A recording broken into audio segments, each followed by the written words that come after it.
Logo no começo, no primeiro ano, a briga era que onde já se viu dar prêmio pra jogo internacional.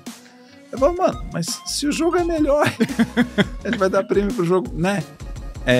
E acho que as pessoas foram entendendo, né? Porque tanto é que na primeira edição tinham, sei lá, 5 jogos brasileiros. Na edição do ano passado tinham 43 jogos brasileiros, 42 jogos. Os jogos melhoraram muito.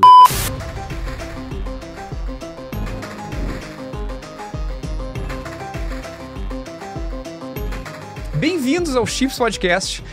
Hoje eu tenho comigo simplesmente o homem, a lenda, a pessoa que está atrás da Gamescom Latam, o antigo Big, a pessoa que fez com que o mercado de jogos acontecesse entre nós, e ele está aqui para conversar comigo, Gustavo Steinberg. Olá, tudo bem? Eu sou uma das pessoas, poucas pessoas que gostam de dizer o teu nome completo, Gustavo Steinberg. É verdade, eu me sinto tão confortável com esse nome, ele sai bem da minha... lógico, é quase igual ao seu. Parte da família é parecida. Mas, Gustavo, muito obrigado por estar aqui. Eu não tenho palavras para poder conversar contigo agora, gravando. A gente já conversa há tanto tempo, há tantos anos. A gente já se encontrou em todos os lugares do planeta e em várias situações diferentes. E agora eu queria conversar com o Gustavo, que não necessariamente é esse grande homem na frente ou por trás da Gamescom, mas sim com o Gustavo, o cara que eu conheço que é do cinema também, que é um cara que começou uma carreira há bastante tempo atrás. O que tu tem pra me contar? Tu já tem uma relação com os games desde o início ou tu começou em outras áreas e daí migrou pros games? Eu tenho uma relação com os games como qualquer pessoa da minha geração. Acho que foi a primeira geração com a Atari na mão, assim, né? Então, pra gente, game já é parte da vida, né? Assim, então, mas eu nunca, profissionalmente, não foi a carreira que eu escolhi, assim, como um criador, né? Eu fui parar nos games por uma série de circunstâncias, assim. Tu disseste que tu começaste no mercado nos games como todo mundo, jogando videogame? Acredito que sim, né? Acho que tem um lado... E não é todo mundo da nossa geração também que jogou o jogo, né? Não, porque eu vejo colegas da minha idade que ou jogaram e fingiram que não, né? Porque... não é isso, porque, tipo...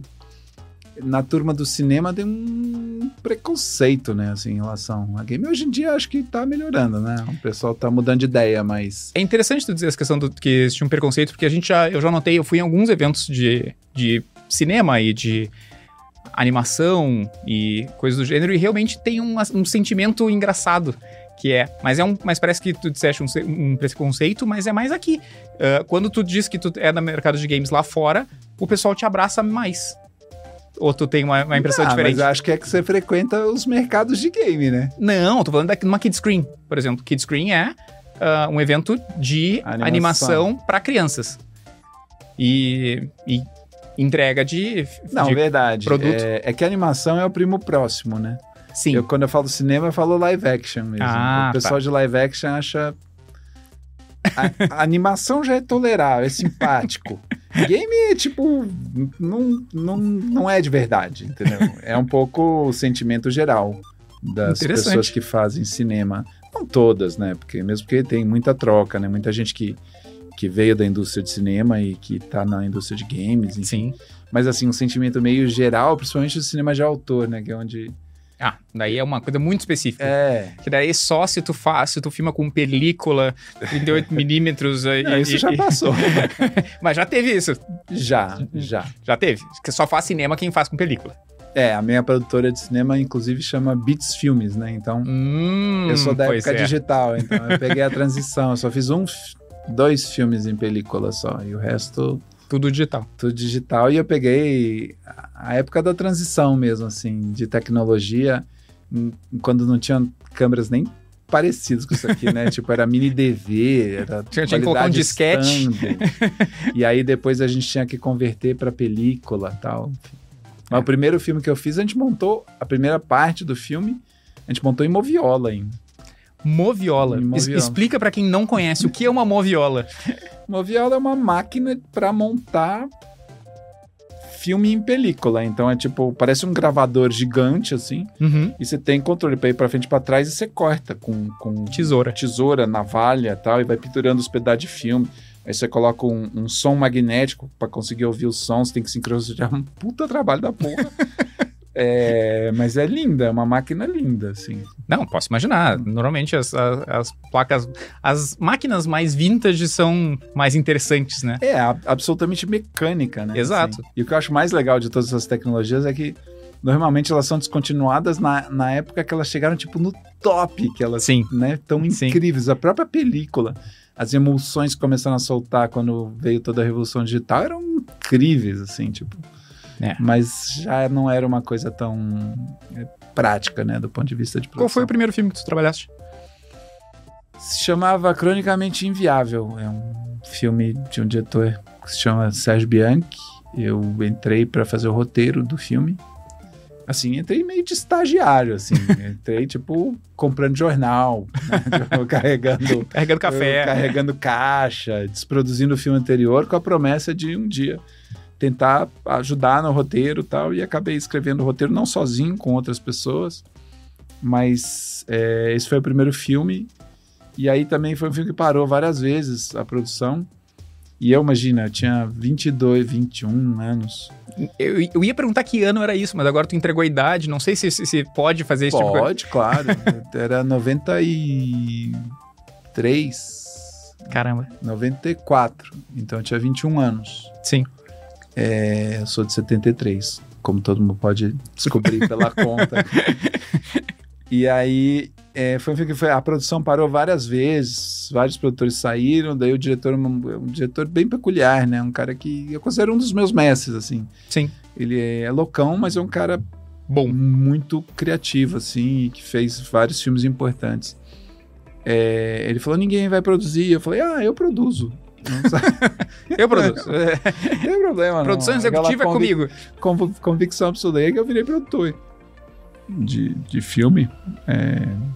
Assim que eu comecei com produção. Isso é muito interessante, porque a produção, às vezes as pessoas veem a produção lá fora, né? O cara que coloca o dinheiro, né?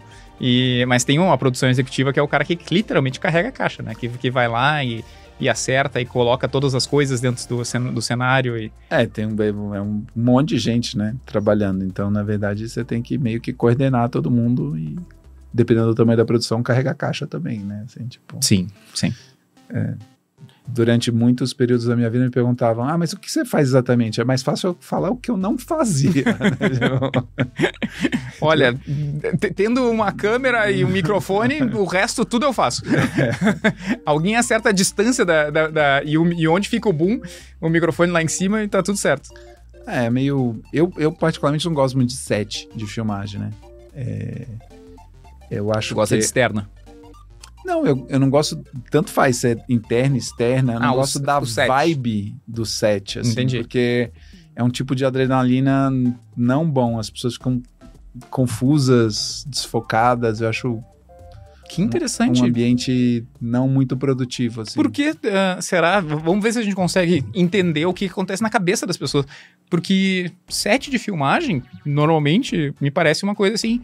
Poxa, tu tem um planejamento. Eu imagino que pro ator seja um saco, porque o ator, normalmente, pra quem não sabe, o ator fica... 90% do trabalho dele é ficar sentado esperando, né? Mas pra fazer o set e colocar tudo no lugar, a luz e tudo mais, isso... Onde que tá o estresse exatamente? Um atrapalha o outro? A luz atrapalha o áudio? É porque é uma ação que tem um tempo delimitado. Sim. E tudo ali custa muito dinheiro. Sim.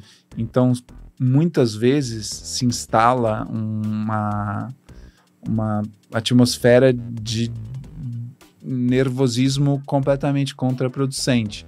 Então, você começa a ter muitas pessoas fazendo coisas que não fazem nenhum sentido.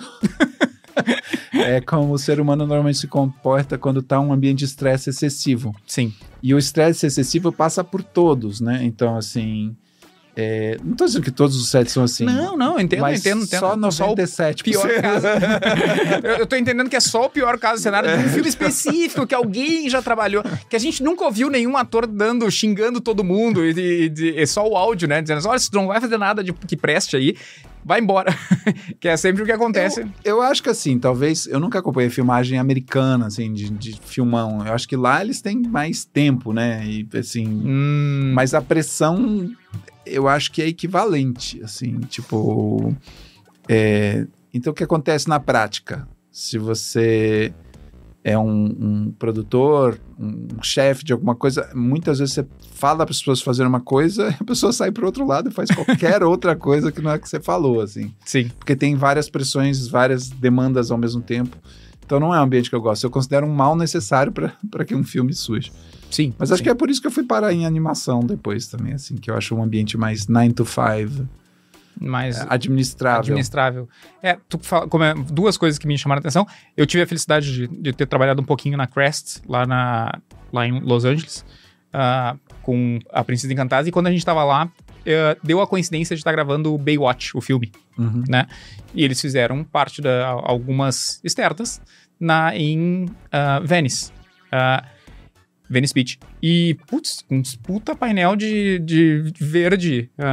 E daí eu fico pensando assim, cara, não dá pra... Tipo, não, a gente vai fechar a praia aqui durante 3 semanas de filmagem. Tipo, não acho que seja por aí, entende? Tipo assim, acho que ali eles pegam um horário específico, fecha, faz os takes e um abraço. A gente tem que vir a boa dali. Parecia ser mais ou menos, até porque a pessoa que tava comigo também era de fato, né, da indústria de cinema. E a gente também fez uma diária inteira do clipe do filme, né? E também foi, tipo assim, a gente chegou às 6:30 da manhã e saiu quando era noite, entende? Mas era aquele dia. Mas só o fato de ter green screen, daí o cara já, tipo, várias coisas ele pode consertar depois, né? Não, é da atuação dessa parte não, né? Ou de alguns props que não estão... Mas é tudo dublado, por exemplo. Sim, som direto sim. Não existe em Hollywood. Não existe. Ali não. Som direto só em cinema autoral. Exato. Não. Ali é impossível porque o que eles usam é só a referência, né? Que é o mesmo que eles usam na NFL, que é aquele como se fosse uma antena parabólica, que é um direcional, que faz uma mágica que eu não sei como é que funciona. Que eles usam no... Aquele tipo microfone de espião, né? Exato, exatamente. Ele tinha uma arma com uma parabólica e ela atinge lá aonde está apontando. Então, no futebol americano, eles fazem muito isso de tu ter os caras jogando e eles conseguem captar o som do cara que tá lá no campo, falando com o outro, não necessariamente com microfonado, né? Sim. Mas ainda assim, não daria para usar no filme em si, ele só fica de guia pro que acontece. Mas, e óbvio, do clipe também é a mesma coisa. Tipo, nada que tu tem de áudio ali é o que vai de verdade. É a música e a música que, inclusive, que toca no playback lá é uma música com clique ainda. Que ela fica tocando a música e faz... Pra marcar, até pra quem tá tocando, mas ter mais ou menos onde é que tá cada parte do clipe. Mas, enfim, a gente divagou. Eu divaguei aqui pra variar um pouquinho. E... Tu disseste que com 21 anos tu tava nessa função. Tu fizeste 21 anos tu já tava formado? Tava fazendo alguma faculdade? Eu tava fazendo faculdade. Eu tava fazendo faculdade na época de Ciências Sociais. Ciências Sociais. Qual era o objetivo das Ciências Sociais? Não sei. Na verdade, eu comecei 4 faculdades, acabei uma. Eu comecei Filosofia, depois Física, Letras... E Ciências Sociais foi a que acabei. Então, tu fizeste Ciências Sociais, trabalhou no primeiro filme, e daí seguiu no cinema, fazendo um segundo filme, também na parte de produção? Eu produzi 6 ou 7 filmes. Eu fiz... Depois desse, eu fiz O Prisioneiro da Grade de Ferro, que é um documentário sobre Carandiru. Eu fiz um filme com o Mazagão, e aí começa a minha história com festivais. Eu fiz um filme, fiz um curta e um longa com o Mazagão, que era um cineasta conhecido na época, que tinha feito Nós que Aqui Estamos, Por Vós Esperamos. Eu fiz um filme que ficou... É o filme mais cabeça que eu fiz, eu não gosto do resultado. Ele acho que cabe mais num museu do que numa sala de cinema. Numa sala de cinema. Mas tem quem goste. Justo. Com relação ao Carandiru, tu foste lá e fizeste toda a filmagem? Como foi esse processo? Sim, era uma equipe bem pequena, era uma equipe de... Eu era produtor do filme, né? Sim. Era uma equipe de 5 pessoas, sendo que 4 ficavam na cadeia, né? A gente... Ficavam presos? Basicamente, assim, eu falo que existe o regime fechado e o semi-aberto. E o semi-aberto. O meu regime era semi-fechado, porque eu passava o dia inteiro na cadeia e ia dormir em casa, entendeu? Sim, ao entendi. contrário do semi-aberto. Sim. E a gente passou 8 meses na cadeia. Ela não tá funcionando mais, obviamente. Tava funcionando. Tava funcionando. E como foi isso? Como é... Foi um projeto desafiador, foi bem legal, assim. A gente entrou com a estratégia de dar um curso de vídeo pros presos. Sim. E aí, a estratégia era para ganhar confiança mesmo, né? Entendi. E deu certo, deu super certo. A gente ganhou confiança da administração, de todo mundo, até um certo ponto que... Vocês conseguiram tirar vários presidiários lá de dentro, por um buraco. Durante 8 meses. Não, mas a gente chegou a fazer festa de aniversário pedindo pizza lá dentro, isso já rolou. Que loucura. Aí, tinha um certo momento que eu andava sozinho pela cadeia, assim, tipo, ficava andando, passei uns 4, 5 meses, então meu trabalho era, tipo...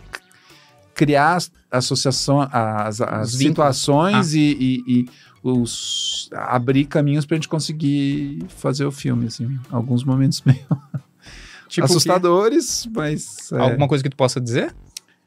A primeira vez que eu entrei no Pavilhão 9. O Pavilhão 9 era o mais complicado de todos, né? Porque era o pavilhão dos primários, então era muito jovem. Então não tinha estrutura de poder estabelecida. Sim. Aí eu fiquei, tipo... por algum motivo, eu tinha uma pasta de plástico né, uma prancheta. Uhum. E eu achava que aquela prancheta tinha algum poder mágico. Eu tava com aquela prancheta, era um cara diferente ali, um cara que andava com uma prancheta, entendeu? Sim. Então todo mundo falava, é o cara da prancheta, o cara deve estar fazendo alguma coisa. Né? Tipo, uma análise de alguma coisa. Então eu entrei lá com a minha prancheta, fui entrando, tal, não sei o quê. E daí eu tô andando, falo com uma pessoa, tal, de repente vem um cara, me abraça e fala, vamos lá bater um papo. Me levam pra dentro de uma sala, assim, tipo um calabouço, assim, no andar térreo ali, janelas fechadas e tal, tinha uma banca de avaliação. Assim. Então tinha umas 5 pessoas sentadas atrás de uma mesa, assim, uma cadeira, eu sentei ali, e aí eles falaram, e aí? Quais são suas intenções? Então, basicamente, eu fui sabatinado pelo nascente PCC. Jura? Que delícia! E aí saí de lá, depois que eu passei pela sabatina, eles entenderam que a gente estava tentando fazer um filme do ponto de vista dos presidiários, e várias coisas se abriram também. O PCC ainda não era tão forte, né? Sim, consigo imaginar. Mas foi uma relação super interessante, assim, até do ponto de vista, assim, antropológico, de estabelecer vínculos com pessoas que tinham assassinado 20 pessoas e ver que são seres humanos, são pessoas, e dependendo das circunstâncias você se relaciona normalmente. Eram pessoas absolutamente gentis. Claro, tinha umas pessoas que não eram tão gentis, mas isso em qualquer lugar, né? Sim, normal. Tipo, se a gente andar por qualquer... Então, foi uma... Sob vários aspectos, foi um aprendizado muito grande. E o filme ficou muito, muito bom, assim. E hoje em dia eu ainda acho um pouco longo. A gente viu uma versão restaurada, tem uns 2 anos, 20 anos de filme. Caramba. Dá pra fazer um remake dele, uma versão do diretor mais... tu acha que valeria um outro corte? O diretor, o Paulo Sacramento, ele tava tentando recolocar. Ele remasterizou o filme e subiu pra 4K. E tava tentando negociar com alguma plataforma agora. Mas acho que remasterizar não. Ele foi um filme... Ele ganhou um prêmio menor, mas ganhou um prêmio no Festival de Veneza. E ganhou o melhor documentário de Tribeca. Então, foi um filme que foi bastante bem. Mas a minha dúvida era se tu acha que, já que tu disseste que ele é um pouco longo, se valeria, se tu acha que teria ainda a possibilidade, se faria sentido. Acho que... Acho que mantém o que é e pronto. Acho que não. E foi um filme peculiar, porque ele fez, sei lá, 30, 40 mil espectadores na sala de cinema, mas ele foi um dos primeiros sucessos piratas no YouTube, assim. Ele fez, 3 milhões de espectadores no YouTube. Sério? Assim. Caramba! Era uma potência, porque, era o filme que mostrava realmente... Porque tinha o filme do Drauzio Varela, que acabou saindo meio que junto do Drauzio Varela, em cima do Drauzio Varela, mas o filme do Babenco, né? Sim. Mas o nosso era, documentário e com várias partes que foram filmadas pelos presos, assim. Como que vocês colocam as coisas? Como que isso acontece? Eles realmente aprenderam a manusear o maquinário? Aprenderam o suficiente para ter algumas cenas bem legais, assim, tipo... A noite de um detento, assim. Como eles dormem, acordam, daí o cara falando várias coisas na cela fechada, que é uma cena que é difícil de ver, né? Assim, sim, com certeza. Tem muitas coisas que a gente conseguiu, né? Como produz Maria Louca, a gente foi em todos os cantos daquela cadeia, filmou tudo que tinha lá. Que interessante. É uma vivência. Eu só saí de lá quando me ofereceram assim, já tava todo mundo super enturmado e tal, assim. Aí viraram e falaram assim, bom, vocês já filmaram tudo aqui, só faltou filmar alguém morrendo, né? Daí eu virei pro diretor no dia seguinte e falei, Paulo... Essa é a nossa deixa. Acho que agora chegou no ponto já. Mas isso significa que ninguém morreu durante os 8 meses que vocês estiveram lá? Muitas pessoas morreram. Todo dia morria gente lá. Acerto de conta, né? Normalmente é dívida de droga. Ideia. Normalmente é dívida de droga ou tem um sistema muito cruel da cadeia que é assim... Tem uma coisa que chama triagem, né? Então, quando você chega na cadeia, você vai pra triagem, você não vai pra cela direto. Mas parece quase feito pra as facções olharem lá, ou as rixas olharem lá e ver quem chegou pra já... tem gente que nem sai da triagem vivo, assim. Caramba! Mas o Carandiru é bem peculiar, né? Porque era um presídio muito grande, né? 8 mil pessoas, então... Sim, é uma cidade do interior. É isso. É uma coisa inimaginável pra mim e é muito interessante que tu tenha tido essa vivência e tenha conseguido filmar e alguém tenha feito esse processo lá dentro com ele funcionando, né? Ele tem. Provavelmente tá pirata ainda no YouTube em algum lugar. Já em 5 milhões de pessoas. Bem interessante. Seguiste com gravação de cinema? Tu disseste que tu fizeste alguns filmes que tu não achou tão legais, alguns filmes que vão pro... Daí eu fiz mais alguns como produtor, roteirista... E aí eu acabei estreando como diretor. O meu primeiro filme como diretor foi... Produtor e diretor, né? Se chama Fim da Linha. Foi um filme... Ok, ele foi ok de carreira, assim, mas não foi... Não foi o fim da linha pra tua carreira? Não foi. Mas daí eu saltei, eu jurei depois daquele filme, porque eu fiz meio que muitas coisas, né? Roteiro, direção, produção, até montagem, coloquei a mão e tal. Só faltou atuar. Que eu não sou capaz porque eu sou um péssimo ator. Mas daí eu falei, nunca mais vou filmar na minha vida. Daí eu acabei mudando de ideia e fiz animação, que foi uma coisa que eu adorei fazer. Não é filmado com a câmera. Não. É quase igual, tem todo esse processo. E daí quando foste para parte de animação, tu disseste que foi o teu primeiro contato com os festivais foi ainda na parte de cinema. O que isso mudou na tua cabeça? Ou Não, assim, digo... Cinema depende muito de festival, né? Sim. Cinema autoral depende muito... Cinema independente depende muito de festival. E aí eu já sabia dessa história, né? Da relação da carreira de um filme e festivais. Mas o que me fez ir para a produção de festivais é que eu fiz um filme com o Mazagão. E o Mazagão é ainda, hoje em dia, o dono do Festival do Minuto, que na época era um festival muito importante. Sim, filmes de um minuto. era de um minuto e eu digo que o Mazagão, ele inventou um proto-YouTube, né? Ele inventou o YouTube offline. Assim, tipo, e eu fui, daí a gente tava fazendo um filme, ele falou... TikTok, seria. Tipo... não, porque o YouTube começou com filmes pequenos, curtos, realmente tem razão. Aí, eu tive filho, aí não tinha nenhuma condição de viver só de cinema. Sim. Aí eu tinha algumas oportunidades de trabalho, uma delas era trabalhar junto com o Mazagão, virar sócio do Mazagão no Festival do Minuto. E aí eu falei, é legal esse negócio de festival, né? Sim. Porque meu raciocínio é tipo, já que eu não estou criando alguma coisa, eu estou abrindo caminho para que os outros criem.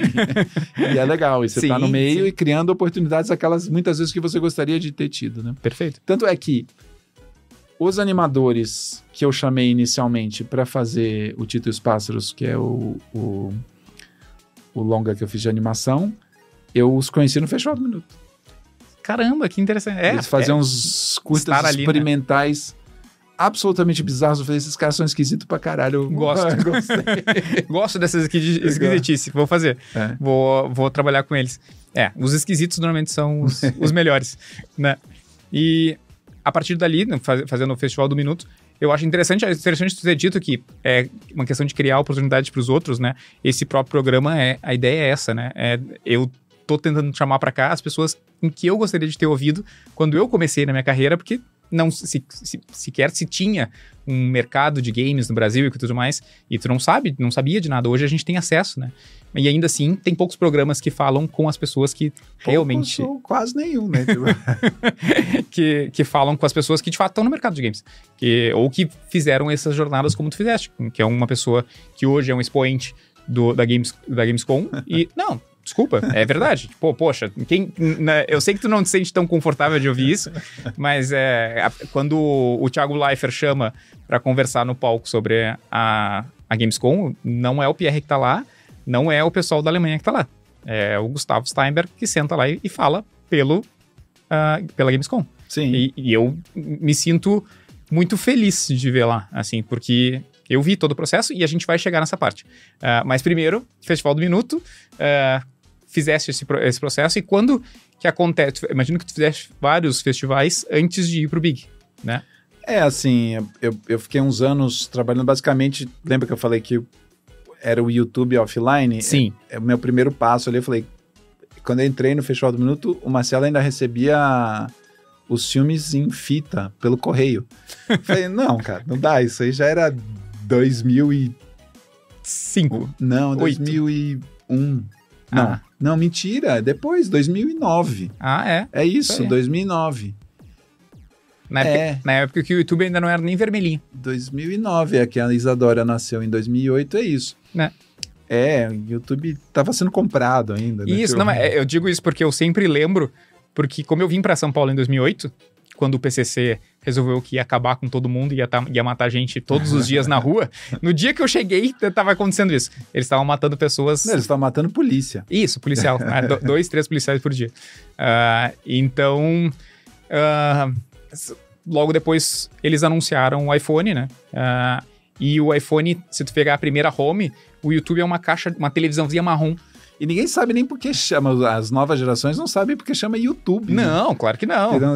Tubo. O que quer dizer você no tubo? Eu falei com os meus filhos outro dia, vocês sabem o que chama YouTube? Eles conversaram, brincaram um pouco. Eu falei, não, tubo, televisão de tubo. Televisão de tubo, porque o logo no iPhone era uma televisão de tubo, onde você pode instalar, né? Então é isso, fundamentalmente. E realmente, era o início. Ali ainda tinha, 2008, 2009 foi quando começou a se criar alguma coisa ou outra. Uma coisa ou outra não, mas a gente já conseguia usar ele com mais regularidade, né? Tanto que foi quando a gente começou a colocar os primeiros trailers de jogo no YouTube. Total. Né? Então, eu tenho essa recordação, assim, de... todos os jogos que eu fiz, eles começaram indo pro YouTube, mas não sabia se era o YouTube ou se era o Vimeo. Tinha muita coisa no Vimeo. Que ainda era um player grande. Sim. Na época. Ainda é, né? Quer dizer, não é tão grande quanto o YouTube, não tem nem comparação. Na época eles eram pau a pau. Verdade. Né? Tinha o Dailymotion. Isso, o Dailymotion. Mas o Dailymotion acho que a gente não conseguia subir. Era um canal mesmo, era fechado. No Dailymotion tinha, tipo, aquele Fun or Not, tinha muito curta-metragem. Sim. Que por isso talvez que tu conhecesse. Tem até o primeiro... os primeiros curtas do cara que hoje tá tomando conta da parte da DC Comics, que é o diretor que fez o Esquadrão Suicida, o segundo. Isso aí. Dele tinha Dailymotion. Então, era divertido.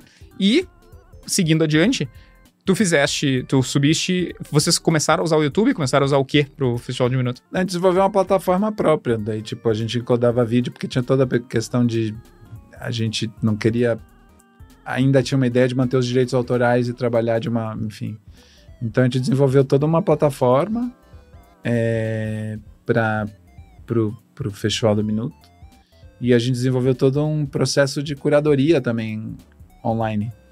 Porque a gente recebia muito vídeo. E todos passavam pela curadoria. E aí, em 2010, a gente começou a mexer com inteligência artificial para fazer uma inteligência artificial que emulasse um gosto específico de um curador. Sim. Sem que o curador tivesse que ver todos os vídeos, porque era impossível. Sim. E aí... Não, faz total sentido. Isso é uma coisa engraçada. Inteligência artificial hoje é uma coisa que está muito em voga, né? Todo mundo, surgiu agora a inteligência artificial.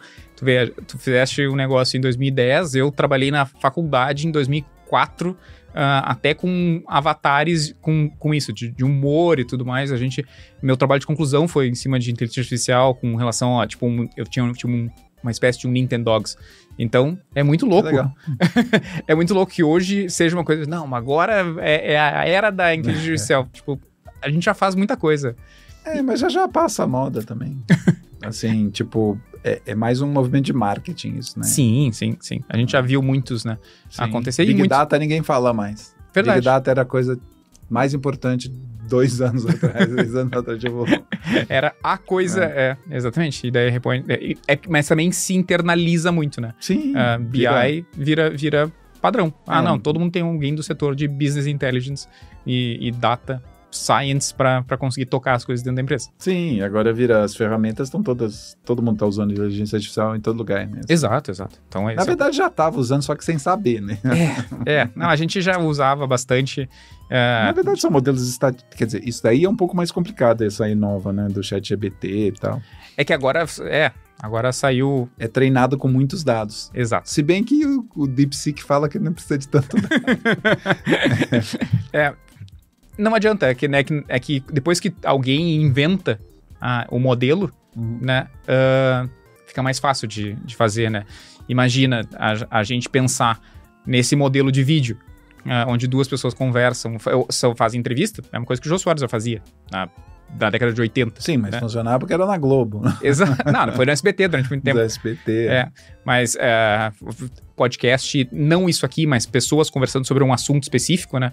Durante 1 hora. Poxa, antigamente tinha versões do Wave, de MP3, zipado pro cara baixar pro computador dele durante a noite pra ouvir no trabalho no dia seguinte. Levar num pendrive lá ou levar num disquete pra poder ouvir o negócio. E agora é o padrão. Eu adoro dos podcasts que reinventou os programas de rádio, né? Assim, tipo, sim. Os programas longos de rádio, né? Sim.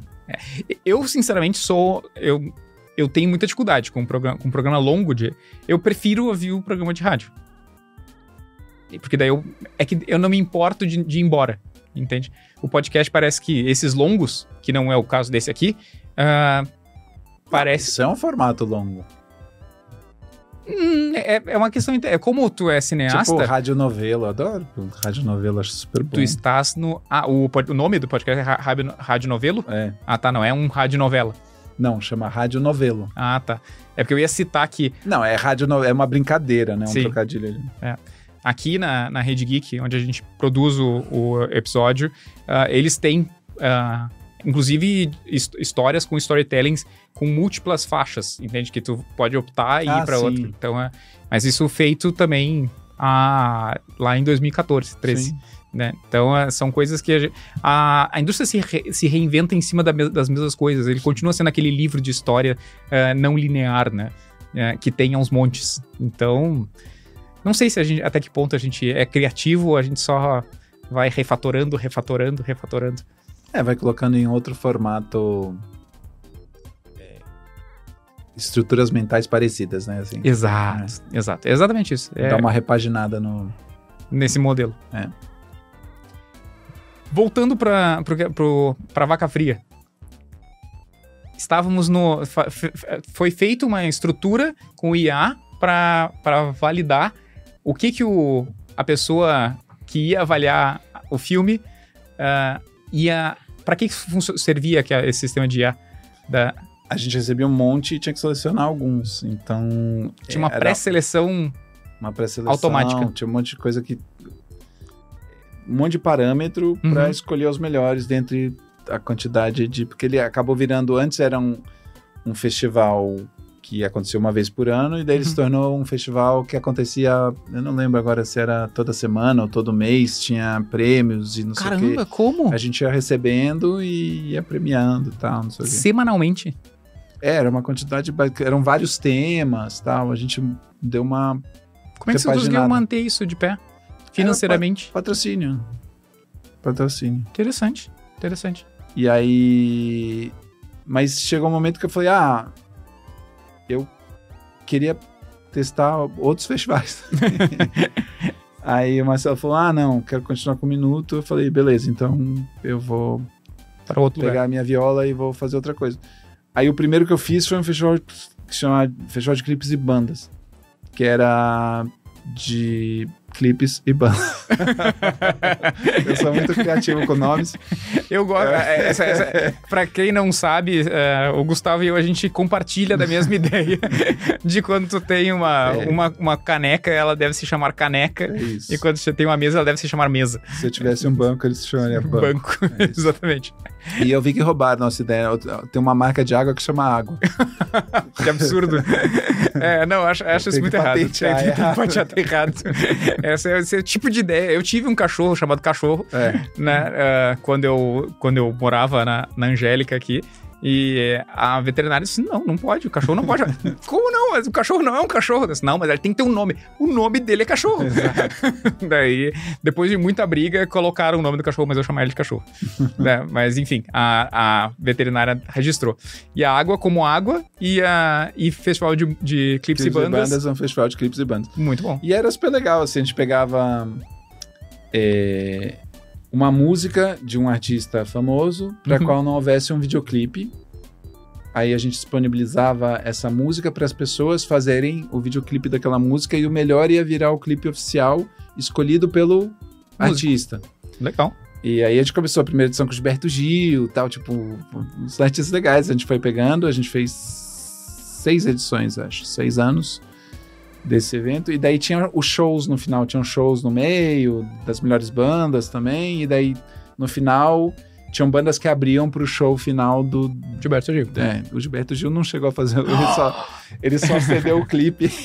E vai mas aí. Os outros, a Celta, tipo, tinha bastante, Arnaldo Antunes, Fernando Takai, passou bastante,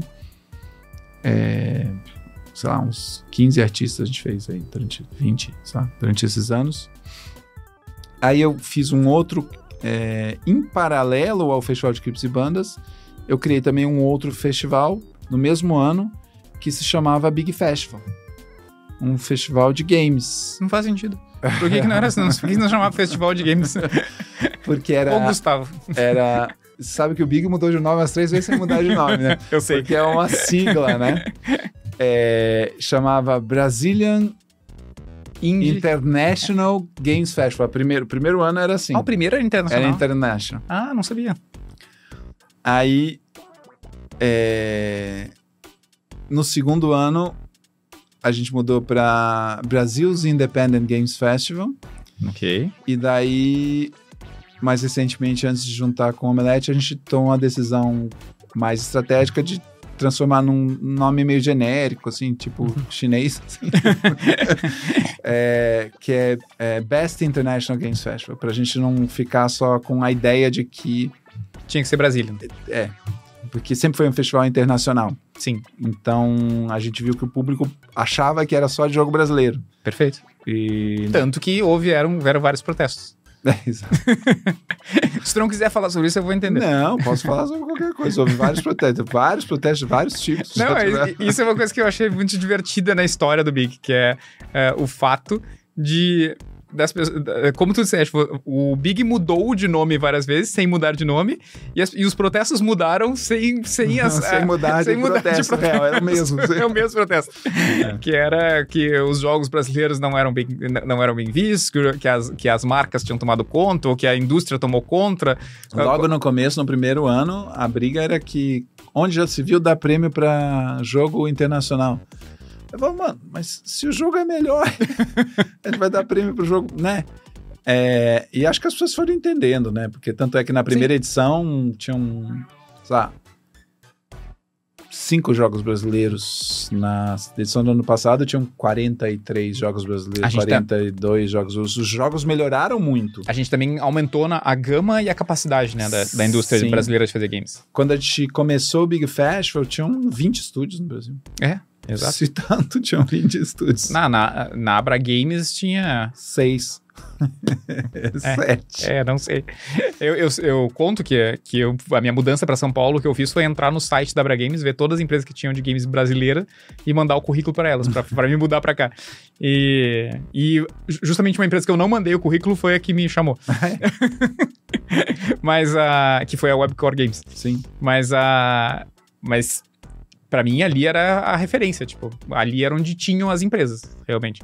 Então, mandei inclusive pra 44 Pirco Largo. Que você deve conhecer da Ale Machado. Sim, claro. Então... Ale, na verdade, a gente criou, o conceito do Big Festival foi criado por 4 pessoas. A Ale Machado, a Eliana Russi, a Melina, que era a mulher do Ale Machado. Que é uma mega produtora, eu sei. E eu. E aí, cada um com as suas competências, a gente foi colocando o negócio de pé. No começo, o único que entendia de game ali era o Ale, que agora é a Ale. Uhum. E a gente foi entendendo como é que a gente ia modelar, né? A gente modelou não só baseado no IGF, né? O Indie Games Festival de São Francisco, mas também no Animamundi, né? Que é um festival de animação. É daqui? Que é um dos maiores do mundo, né? Ele tem algumas edições que tem alguns anos que ele não tá acontecendo mais. Então, putz. Ele já foi, então. Já foi. Espero que ele volte em breve. E teve até uma edição que a gente fez em conjunto, a parte de mercado com a Animamundi e tal, porque eu sempre fiz força para juntar os... Sim, esses dois lados. São primos muito próximos, né? Muito próximos. De absurdo. Estrutura e a gente tem muitos estúdios de animação muito bem estruturados no Brasil. Sim. Que se trabalhassem junto com a galera de game, a gente podia voar mais longe. Ainda tenho essa tese e ainda defendo essa tese. Alguns estão comprando essa tese, né? Sim. Não, eu concordo totalmente. Tanto que, como a gente já conversou, estar na Kidscreen, entender essa parte de animação, entender toda essa ideia de que existe esse mercado que até beberia bem de um do outro e vice-versa. Poxa, faz todo sentido tu ter a animação que vende o jogo que vende animação, que no final dos contos vende brinquedo, que é o motivo. Produtos meio misturados, né? Pega um personagem de um, coloca no jogo, o outro faz a série. Sim, total. Tudo isso pode fluir, né? Contar histórias em paralelo. Então, eu acho que isso é super importante. Então, concordo contigo. E a partir daí, fazendo o Big Festival, eu sei o quão difícil deve ter sido para vocês. Quando que teve algum momento que tu dissesse, cara, não vai... Alguns momentos, né, que a gente achava que não ia ter a edição seguinte. Ele demorou muito tempo para dar algum dinheiro, né? Sim.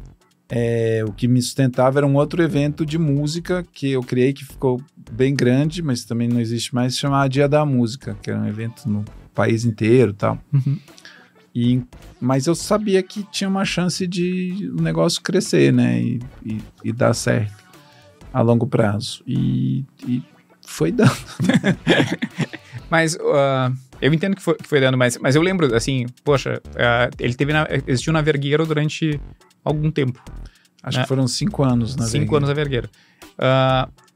Quando que tu perdeste as parcerias? Acho que a Eliana ficou lá o tempo inteiro. É que a Eliana... orbitou. A Eliana foi pra Abra Games fazer ela foi diretora, como chama? A diretora executiva, né? Uhum. Da Abra Games até agora, que ela Sim. veio pra Games, voltou pra casa.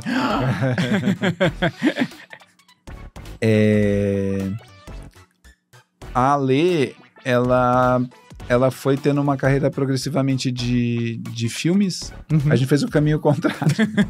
Eu tinha mais uma carreira de filmes e ela tinha mais uma carreira de games naquela época. Uhum. E a gente foi meio que trocando. Ela fez alguns filmes de bastante sucesso, Sim. Netflix e tal.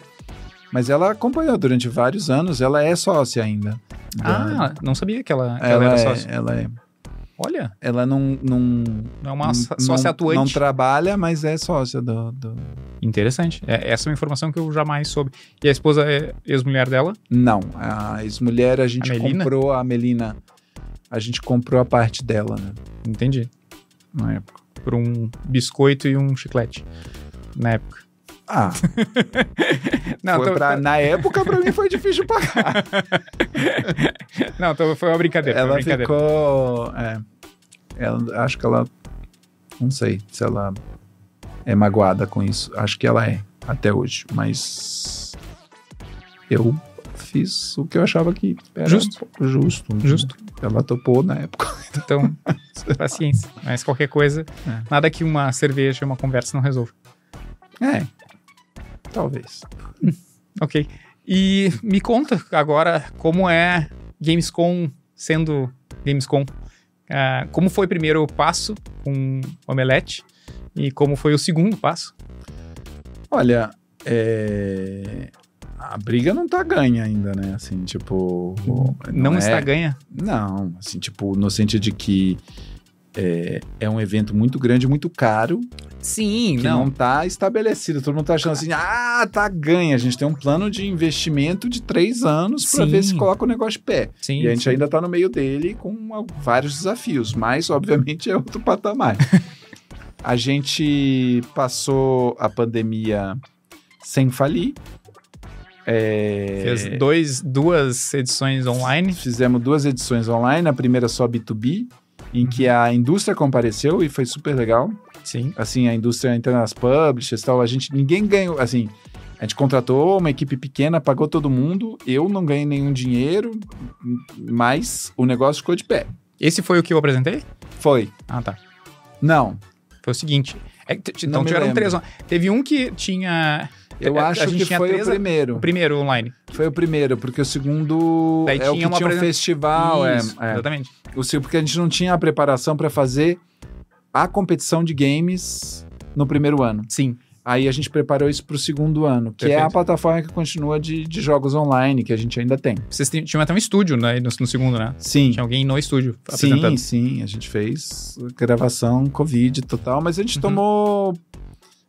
A gente fez escolhas que se provam corretas, assim, muitos eventos gastaram, parece, pelo que me disseram, inclusive a E3 fez isso, gastou os tubos em soluções que eu considerava muito megalomaníacas porque estava sendo entregue, né? Sim. De fazer plataformas imersivas 3D. Não, cara, era conteúdo, jogo para jogar. Perfeito. Então, é isso, que você tá online, em casa, vamos fazer...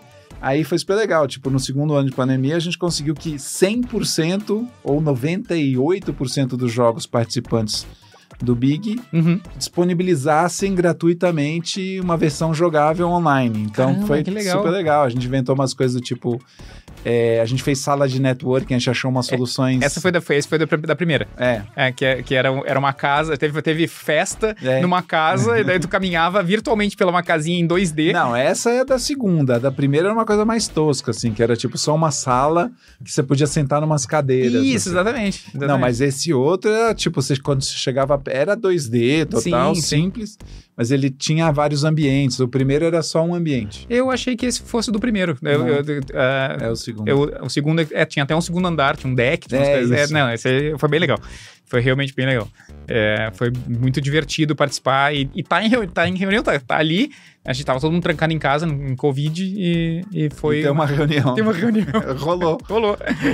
Tem umas e salas... rolou negócio. Rolou. Assim, não é a mesma coisa que um evento ao vivo, né? Mas... Sim. Deu. Aí logo depois da pandemia, eu encontrei no primeiro evento que eu fui, que era o Prêmio de Esportes Brasil. Sim. Lá no Memorial da América Latina. Tava todo mundo assim, ainda meio tipo, será que acontece? Com máscara? Será que não sei o quê? Sim. E aí eu encontrei o Pierre, que é o CEO do Omelete. Sim. E eu conheço o Pierre desde... Eu acho que o segundo Big. Ele foi visitar o Big. Ele foi visitar, Olha. Ele falou, cara, tudo bem, eu vou fazer um evento, tal, não sei o quê. Eles não tinham feito ainda, CCXP. Sim. Eu falei, pô, legal, tal, quer que eu apresente aqui? Eu apresentei o evento inteiro, ele, pô, que legal, parabéns, tal. Depois que eu fui descobrir que o evento era a CCXP, né? Sim. E aí, desde então, a gente já se falava, tal, não sei o quê. Daí, nesse evento, primeiro evento pós-pandemia que eu encontrei com o Pierre, eu falei, cara, estamos precisando almoçar, né, tal, não sei o quê. Uhum. A gente foi almoçar e a gente fechou a sociedade ali no almoço. Eu falei, cara, será que não tá na hora de se juntar? Tipo, eu sou bom de B2B, você é bom de B2C, que tal, né? E aí a gente se juntou com o Omelete. Aí naquele ano... Foi na pontinha lá do... Eu fui na Gamescom... foi na pontinha de São Paulo? Do São Paulo Expo. O Pierre me jogou já logo no... Tipo, vai pro pavilhão. Quase morri naquela edição. Porque a gente tava com o mesmo tamanho de equipe, mesma estrutura, para fazer no pavilhão é outro brinquedo, né? Sim. E aí naquele mesmo ano, quando eu fui pra Gamescom, eu já fui meio tipo... Cara, acho que a gente tem que fazer alguma coisa, porque o Omelete já foi sócio da Gamescom. Sim. Na CCXP Colônia. Colônia, sim, eu sei. Que foi logo em 2019, logo antes da pandemia, e que, tipo, parou por causa da pandemia. A gente chegou a trabalhar com o Érico, que é um cara super bacana, assim, com o Érico e com o Matheus. Até com a questão da Magazine. Da o quê? Magazine Luiza. Com a Magazine, então, naquela época a gente estava tentando fazer uma parceria com eles, que no final eles não quiseram, porque, tipo, eles tinham outros planos de fazer outras coisas, e aí logo em seguida que eu encontrei o Pierre. Assim, sim. Então foi meio essa história. Mas o Omelete já tinha ido para a Alemanha com a proposta de trazer a Gamescom naquela época para cá. Interessante. Não sei que ano que era isso. Acho que era 2016. 17. Não, acho que já é 17, 18. Eu já estava em Porto Alegre. Por aí. E aí o pessoal, parece que os alemães falaram, não, a Gamescom não, mas esse portfólio aí que você mostrou, esse evento aí, vocês que fazem? E aí eles levaram a CXP para lá. Sim. Então eles já tinham uma relação, tal, de confiança. Daí eu fui lá na Gamescom e acabei achando caminhos. E a ideia nem era, tipo, fazer Gamescom Latam. Foi, assim, era uma das possibilidades. Mas eu fui falar sobre Big Festival, vamos colaborar para o Big Festival. Sim.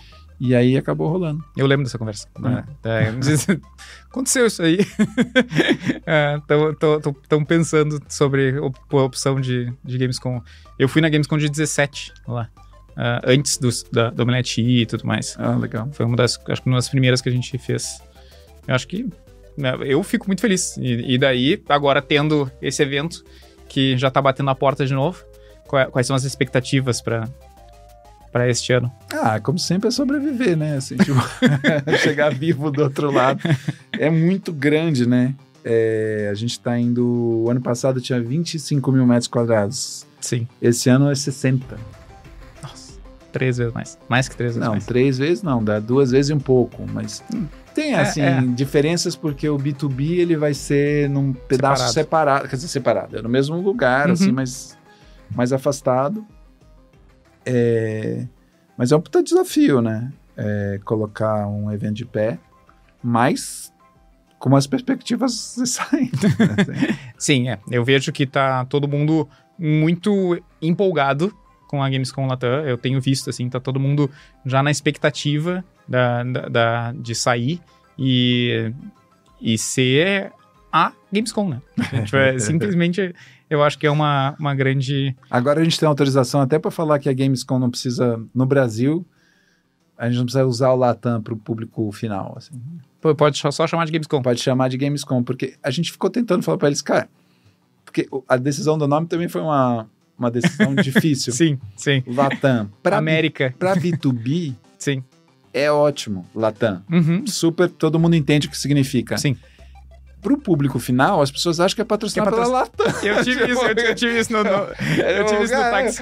Tipo, ninguém vai entender o que é isso daí. Daí a gente demorou pra falar com os alemães, mas eles acabaram entendendo, tipo, não, beleza, então no Brasil vocês podem chamar de Gamescom, porque ninguém vai confundir, tipo, não tem como confundir, o evento aqui. O público geral não sabe, né? Eu que chamo a Gamescom Europa, né? Agora, pra gente poder se alinhar, porque uma acontece antes, a outra acontece depois, e tentar acertar quando que tu vai ter uma reunião, uma coisa assim, daí pro B2B realmente faz todo sentido, né? Mas enquanto isso, acho que é uma grande possibilidade. Fico muito feliz de ter agora esse evento e o Big realmente ser Big. E parabéns por isso. Obrigado. Parabéns mesmo. E você vai gostar de como a gente está colocando... Porque eu fiquei olhando o ano passado a parte do Big Festival, né? Dos jogos da competição. Sim. Gigante, né? Tipo, eu cheguei à conclusão que aquele espaço lá era maior do que todo o espaço que a gente tinha no Centro Cultural São Paulo. Só o espaço do... Só isso. Aí eu falei, cara, mas é tudo nosso, né? Por que a gente coloca tudo num lugar só? Então, o que a gente vai fazer? A gente vai espalhar o Big Festival pelo evento inteiro, assim. Nas categorias. A gente vai voltar como era antigamente. Lembra quando era dividido por categoria? Então, a gente vai ter uma ilha com multiplayer, uma ilha com mobile, uma ilha muito inteligente. E aí, a gente vai fazer um percurso pelas avenidas principais. O Big vai estar nas avenidas principais do evento. Perfeito. Então, vai ficar, acho que bem legal. Bem legal. As preocupações são essas e, obviamente, o B2B ficar numa área interessante, assim. Não, agora vai ficar uma coisa que só a gente vai ter, acho que, como evento, né? Porque o AMB tem o hotel lá, o Holiday Inn dentro, né? Sim. E o B2B vai ser naquele pedaço que é na frente do Holiday Inn. Então, você vai poder sair do lobby do hotel. Caminhar e entrar já. Caminhar e entrar. Eu já fiz reuniões falando sobre isso. Então, é muito legal, muito legal. Bem, foi muito, muito legal conversar contigo, Gustavo. Eu acho incrível, acho a tua história incrível. Para quem quiser conversar mais com o Gustavo e quiser saber mais da história dele, ou tirar dúvidas sobre Big, sobre como trabalhar com o pessoal do Omelete, do próprio Gamescom, se voluntariar ou qualquer coisa do gênero, o que tu recomenda? Como faz contato? Olha, para trabalhar essas coisas, nem adianta falar muito diretamente comigo, porque hoje em dia tem um RH, e nem eu, assim, se eu falo assim, coloca essa pessoa, tem que passar pelo processo do RH, aí tem todas as vagas do Omelete, é só entrar no site lá que tem um negócio de vagas. Mas se quiser falar comigo sobre se é de estúdio, se quiser falar comigo, é gustavo@gamescom.com.br, tá? Muito bem. E mandar e-mail. Redes sociais? Às vezes eu demoro para responder. Cara, redes sociais nem adianta. Nem adianta. Nem adianta. Só LinkedIn. LinkedIn é só me achar ali no LinkedIn. Muito bem. Conectar aqui, eu falo. Gustavo, muito obrigado por ter trocado essa ideia comigo, conversado. Foi muito bom conhecer mais da tua história. E muito obrigado a vocês por estar aqui comigo. Queres dizer alguma última coisa para quem está assistindo? Só agradecer pelo convite. É sempre um prazer. Eu espero poder te ter de volta aqui pra gente conversar sobre outros assuntos na indústria de games e sobre GDC, viagens e coisas legais que a gente já passou. Você vai pra GDC? Todo ano.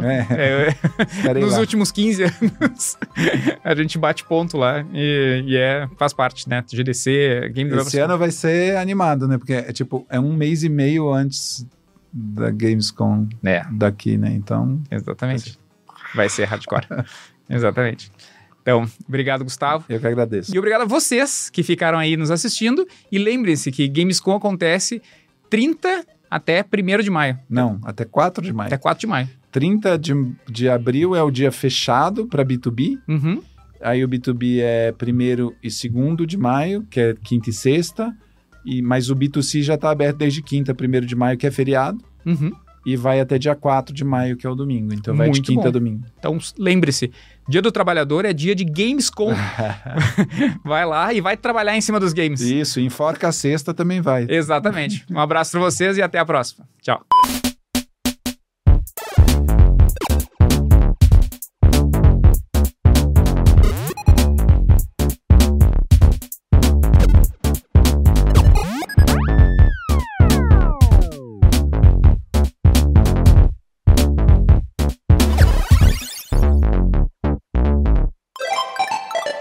Rede Geek.